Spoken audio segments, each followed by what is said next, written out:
여러분과 함께 오직 하나님을 바라보나니 이런 제목의 말씀으로 은혜를 나누고자 합니다. 희망이 없어 보이는 사람이 있습니다. 그러나 그는 단지 희망이 없어 보일 뿐이지 실제로 희망이 없는 것은 아닙니다. 반대로 희망을 포기해버린 사람이 있습니다. 그러나 어느 누구도 그를 보고 희망이 없다고 생각하지 않을 수도 있습니다. 오히려 그에게는 아직 많은 희망과 가능성이 남아있고, 또 어떤 사람은 그를 보고 저 사람은 그래도 나보다 낫고 희망이 아직 있다고 생각할지도 모른다는 것. 어찌 보면 그가 정말로 절망적인 이유는 자신에게는 희망이 없다고 생각하고 또 자신은 불운한 사람이라고 단정해 버리는 것, 이것이 더 절망적인 것이 되어질 수도 있다는 것을 우리는 알아야 돼요. 오늘 우리도 마찬가지입니다. 지금 당장 눈앞에 희망이 보이지 않는다고 절망할 것이 아니라 포기하지 않는 믿음을 가지고 살아가는 희망의 눈을 떠서 바라보는 성도가 되시기를 주님의 이름으로 축원합니다. 오늘 성경 미가서는 이스라엘과 유다가 하나님을 버리고 우상을 섬기며 죄악을 행함으로 하나님의 진노를 받고 멸망할 것을 경고하는 미가 선지자의 예언서입니다. 6장 6절을 함께 읽어보도록 하겠습니다. 6장 16절을 함께 읽어보도록 하겠습니다. 너희가 오므리의 율례와 아합 집의 모든 예법을 지키고 그들의 전통을 따르니 내가 너희를 황폐하게 하며 그의 주민을 사람의 조속거리로 만들리라. 너희가 내 백성의 수욕을 담당하리라. 아멘. 그 시대의 상황과 형편은 차마 눈으로 볼 수 없을 정도의 온갖 악행으로 인해서 이미 북이스라엘은 아수르에 의해서 멸망당하고, 이제 유다마저도 똑같은 잘못을 저지르고 있기 때문에 멸망을 당하고 수욕을 당하게 될 것이라고 말씀하는 내용입니다. 미가는 오늘 죄악에 빠진 이스라엘과 유다의 모습을 바라보며 탄식하고 슬퍼하고 있습니다. 7장 2절에서 3절에는 백성부터 지도자들까지 모두가 악을 행하고 피를 흘리며 욕심을 따라 행한다고 말씀하고 있습니다. 4절에는 그들의 행위가 찔레 같고 가시 울타리보다 더하다고 말씀합니다. 7장 5절에는 이웃도 친구도 심지어는 자기의 아내까지도 믿지 말라고 이야기합니다. 7장 6절에는 집안의 식구가 원수가 되어질 것이라고 이야기합니다. 선지자는 이것을 7장 1절에 추수가 다 끝난 후와 같이 아무것도 없고 4절에는 형벌의 날이 되어질 것이라 이렇게 말씀합니다. 한마디로 이야기해서 희망이라고는 찾아볼 수 없는 모습이라는 말입니다. 우리 7장 1절에서 6절까지를 한번 함께 읽어보도록 합니다. 시작. 장이로다 나여 나는 여름 과일을 딴 후와 포도를 거둔 후 같아서 먹을 포도송이가 없으며 내 마음에 사모하는 처음 익은 무화과가 없도다. 경건한 자가 세상에서 끊어졌고 정직한 자가 사람들 가운데 없도다. 무리가 다 피를 흘리려고 매복하며 각기 그물로 형제를 잡으려고 하고 두 손으로 악을 부지런히 행하는도다. 그 지도자와 재판관은 뇌물을 구하며 권세자는 자기의 마음에 욕심을 말하며 그들이 서로 결합하니 그들의 가장 선한 자라도 가시 같고 가장 정직한 자라도 찔레 울타리보다 더하도다. 그들의 파수꾼의 날 곧 그들 가운데 형벌의 날이 임하였으니 이제는 그들이 요란하리로다. 너희는 이웃을 믿지 말며 친구를 의지하지 말며 내 품에 누운 여인에게라도 내 입의 문을 지킬지어다. 아들이 아버지를 멸시하며 딸이 어머니를 대적하며 며느리가 시어머니를 대적하니 사람의 원수가 곧 자기 집안의 사람이로다. 여러분, 이렇게 이스라엘의 앞날이 암울하고 암담하고 캄캄한 상황인데도 오늘 미가 선지자는 그럼에도 불구하고 아직도 우리에게 희망이 남아있다 라고 선포하고 있습니다. 오늘 선지자가 우리에게 희망이 있다고 말하는 것은 그들이 능력이 있거나 환경이 좋아서가 결코 아닙니다. 오히려 선지자는 8절에서 9절에 나는 엎드러지고 어두운 데 앉게 되고 또 범죄함으로 진노를 당하게 되었지만 주께서 나의 빛이 되어 나를 인도하사 광명에 이르게 될 것이라 이렇게 말씀합니다. 여러분, 제가 지난주에 설교를 할 때 사람은 이상하게 어려운 일이 생기면 생길수록 보이는 것을 의지하게 된다 라는 말을 했어요. 물론 어려움이 생기는 이유는 많겠지만요, 가장 근본적인 이유는 무엇이겠습니까? 어려움을 극복할 수 없는 자신에게 문제가 있다는 것입니다. 왜요? 똑같은 어려움이 와도 어떤 사람은 그것을 극복하고 어떤 사람은 주저앉아버리기 때문입니다. 그렇기 때문에 가장 근본적인 해결책도 어려움을 극복할 수 있도록 자신을 성장시키는 것이 우리에게 필요하다는 것 기억하시기 바랍니다. 또한 우리가 성장하기 위해서는 우리의 마음이 먼저 강해져야 한다. 건강하게 성장해야 된다는 것을 기억하시기 바랍니다. 6장 9절을 한번 봅니다. 시작. 여호와께서 성읍을 향하여 외쳐 부르시나니 지혜는 주의 이름을 경외함이니라. 너희는 매가 예비되었나니 그것을 정하신 이가 누구인지 들을지니라. 하나님을 경외하고 하나님의 말씀을 들어야 한다, 이런 말입니다. 그게 형통의 비결이라는 거예요. 그런데 여러분, 이스라엘은 하나님의 선택된 민족입니다. 조상들의 역사와 또 자신들의 신앙의 경험을 통해서 그 누구보다도 더 이 모든 것을 잘 알고 있다는 거예요. 그럼에도 불구하고 그들은 어려움이 생기면 생길수록 더 눈에 보이는 것을 의지하고 자기들의 욕심을 따라 살아가는 잘못된 모습을 보이고 있었다라는 거예요. 미가 선지자의 시대에 이스라엘과 유다는 애굽과 아수르와 더불어 새로운 강대국인 바벨론의 틈에서 고통을 겪고 있었습니다. 그래서 자신들을 지키기 위해서 선택한 것이 애굽을 의지했다가 아수르를 의지했다가 하는 것입니다. 또 강대국이 쳐들어오면 궁중과 성전의 창고에 있는 보물과 돈을 갖다가 바침으로 위험을 피하려고 했어요. 또 정치적인 수단을 가지고 해결하려고 합니다. 무슨 얘기예요? 인간적인 방법만을 선택하고 있다라는 거. 결국 북이스라엘은 멸망해버렸어요.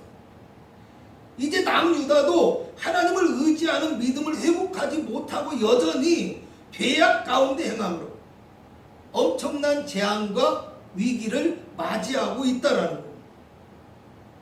이야기가 좀 복잡하고 길어졌는데요, 제가 말하고자 하는 중요한 내용은 오늘 미가 선지자는 그럼에도 불구하고 본문의 말씀을 통해서 험하고 힘든 세상 속에 살아가는 오늘의 우리에게 희망을 선포하고 있다는 것입니다. 이와 같이 캄캄하고 절망적인 상황에도 불구하고 하나님을 바라보는 미가 선지자의 신앙의 고백을 통해서 오늘 우리가 하나님을 바라봄으로 영혼이 회복되고 성장하는 믿음의 사람이 되어졌습니다. 하나님의 도우심과 은혜를 얻는 소망 있는 그리스도인이 되어야 한다라는 것입니다. 그러므로 오늘 우리는 미가 선지자의 신앙의 고백과 선포를 통해서 하나님을 바라보는 성도의 신앙의 모습이 어떤 것일까 살펴보는 시간을 갖고자 합니다. 첫 번째로 본문 7절의 미가는 오직 나는 여호와를 우러러보며 나를 구원하시는 하나님을 바라보나니 라고 고백합니다. 세상에 믿을 사람이나 의지할 사람 하나도 없고 또 자기 힘으로는 어떤 것도 해결할 수 없는 절망적인 상황이 닥쳤지만 끝까지 하나님을 바라보고 끝까지 하나님을 의지하겠다라는 말. 다르게 표현한다면요, 너희는 끝까지 회개하지도 않고 너희는 끝까지 눈에 보이는 것만을 붙들고 의지하고 또 세상의 모든 사람들이 다 그렇게 할지라도 오직 나는 하나님을 우러러보며 하나님을 바라보고 살겠다 하고 결심하고 있다라는 거. 오늘 본문 말씀이에요. 우러러보며 또 바라본다. 이 말은요, 두 글자가 다 기다린다라는 뜻을 가지고 있습니다. 우러러본다는 말은요, 먼 곳을 이렇게 응시하며 기다린다는, 바라본다라는 말은요, 한 곳에 머무르면서 기다린다는, 당장에 눈에 보이지 않고 당장에 나타나지 않더라도 또 현실은 계속해서 암울함과 고통이 계속될지라도, 지속될지라도 나를 구원하시는 하나님의 손길이 내 삶과 내 민족 이스라엘 가운데 반드시 나타나 역사하실 것을 믿고 바라보며 기다리는 삶을 살아가겠다는 이 미가 선지자의 신앙의 고백이자 믿음의 모습을 보여주는 말씀이라는 거예요. 지금의 현실이 분명 희망이 없지만 그럼에도 불구하고 하나님을 바라보겠다는, 이것을 또 다르게 생각해 보면요, 미가는 지금의 이스라엘의 현실이, 자신들의 현실이 더 이상의 어떤 희망도 가질 수 없을 정도로 그런 상황이기 때문에, 그렇기 때문에 더 하나님을 바라보고, 그렇기 때문에 더 하나님의 역사를 기다리고 있다라고 생각할 수 있다라는 거예요. 누가복음 18장에 보면 예수님께서 기도하고 낭망하지 말아야 할 것을 말씀하시는데, 과거의 송사를 들어주지 않던 불의한 재판관이 과거의 끈질긴 부르짖음 때문에 그 원한을 풀어주었다는 말씀을 하시면서 18장 7절에 이렇게 말씀합니다. 하물며 하나님께서 그 밤낮 부르짖는 택하신 자들의 원한을 풀어주지 아니하시겠느냐, 그들에게 오래 참으시겠느냐, 이렇게 말씀하십니다. 오늘을 살아가는 그리스도인들이 어떤 환경과 처지에서도 포기하지 않는 희망을 가져야 하는 이유가 여기에 있다는 거예요. 오늘 우리는 약하고 부족할지라도 하나님은 우리를 외면하지 않으시고, 예수 그리스도의 이름으로 우리가 기도할 때 반드시 우리의 기도를 들어 응답해 주시는 우리의 아버지시며 좋으신 하나님이라는 이 사실을 기억해야 된다. 다윗은 시편 34편 6절에서 10절에 곤고한 자가 부르짖으면 하나님께서 들으시고 응답하신다. 환난에서 구원하시며 하나님의 천사가 둘러서 짐치고 건지신다고 고백합니다. 또 젊은 사자는 궁핍하고 줄일지라도 하나님을 경외하며 하나님을 찾는 자는 모든 좋은 것으로 부족함이 없을 것이라고 말씀합니다. 그러므로 우리는 어떤 상황 속에서 희망이 없다고 생각하지 않아야, 어떠한 어려움 속에서도 절망하거나 낙심하지 말아야, 우리를 건지시며 구원하시는 하나님을 바라보고 기다림으로 더욱 큰 희망을 향하여 인내하며 나아가는 이 믿음의 순례자가 되어질 수 있기를 주님의 이름으로 부탁을 드리겠습니다. 두 번째로 미가는요, 하나님을 바라보는, 우러러 바라보는 이유를요, 나의 하나님이 나에게 귀를 기울이시기 때문이라고 이야기합니다. 하나님이 나의 말과 부르짖음과 나의 기도와 소원을 들어주실 것이라는 믿음의 고백이며 확신의 소리라는 것. 오늘 우리는 얼마나 하나님께서 내 기도와 간구를 들어주시고 나를 돌아보아 주실 것을 믿고 살아왔는지 생각해 보아야 합니다. 오늘 미가는 놀랍게도요, 하나님을 나의 하나님이라고 고백합니다. 실제로 한번 읽어봅니다. 오직 나는 여호와를 우러러보며 나를 구원하시는 하나님을 바라보나니 나의 하나님이 나에게 귀를 기울이시리로다. 아멘. 시편 33편 12절을 보면 여호와를 자기 하나님으로 삼는 나라, 곧 하나님의 기업으로 선택된 백성은 복이 있다 라고 말씀하십니다. 다니엘서 6장 23절에는요, 다니엘을 사자굴에서 건지신 이유가 다니엘이 자기의 하나님을 믿었기 때문이라 이렇게 말씀합니다. 하나님은 먼 곳에 계신 분이 아닙니다. 예수님은 어떤 특별한 사람들만의 구원자가 아닙니다. 오늘 하나님은 나의 아버지가 되시며 예수님은 나의 구주가 되십니다. 오늘 하나님은 나의 아버지시고 그 하나님은 성령으로 우리와 함께 하시며 나를 구원하시고 축복하시기 위해서 지금도 우리에게 역사하시는 살아계신 능력의 하나님이심을 믿으시기 바랍니다. 할렐루야.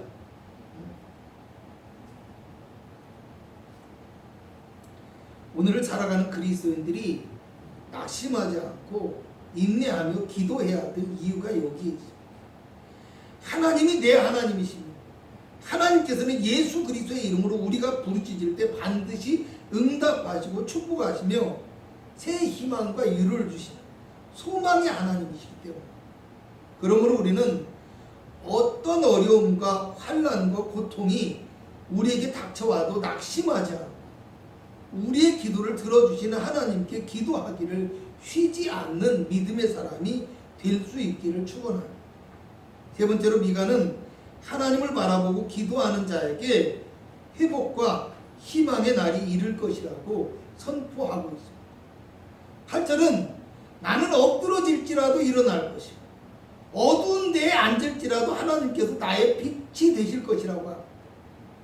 9절은 내가 범죄함으로 진노를 당하지만 마침내 주께서 나를 위하시고 나를 인도하사 광명과 구원의 은혜를 얻게 될 것임을 보여주고 있습니다. 또 8절을 보면 나의 고통을 보고 대적이 기뻐한다고 해요. 10절을 보면 하나님이 어디 계시냐 하며 조롱합니다. 그렇지만 그들은 거리의 진흙처럼 밟히고 부끄러움을 당하게 될 것이라고 합니다.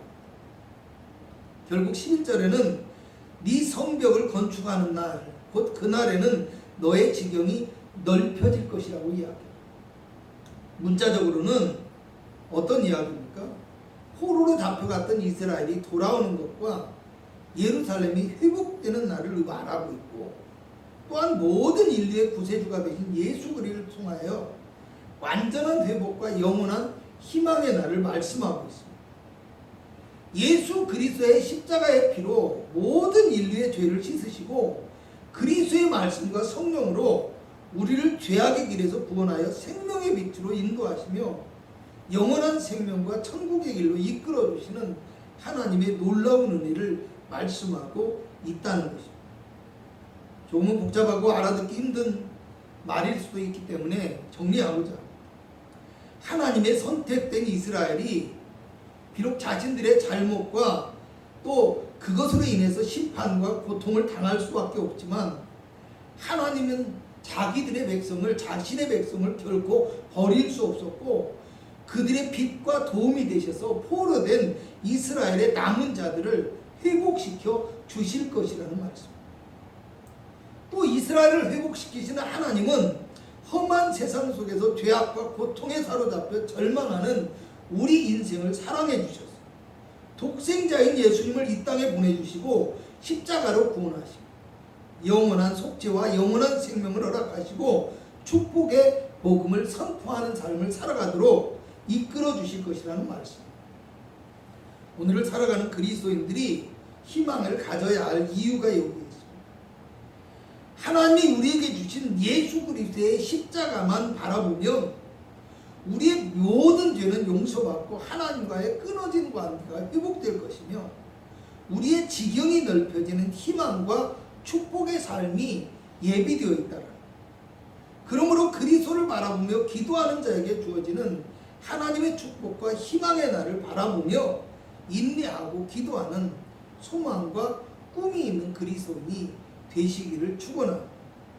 결론적으로 말씀드리겠습니다. 오늘 미가는 오직 하나님을 바라보나니 라는 말로서 자신이 더 이상 환경에 묶여있거나 환경에 영향을 받지 않는 사람이 되겠다라는 믿음의 고백을 드리면서 이스라엘이 하나님을 자기 하나님으로 삼고 하나님의 약속을 믿고 기도하면 반드시 하나님이 환난을 벗어나 회복과 축복을 허락하신다는 것을 선포하고 있습니다.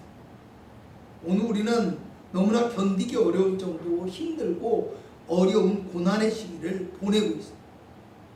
그러나 오늘 저와 여러분은 어떠한 어려움과 환난 가운데서도 절망하지 않고 하나님을 바라볼 수 있기를 바랍니다.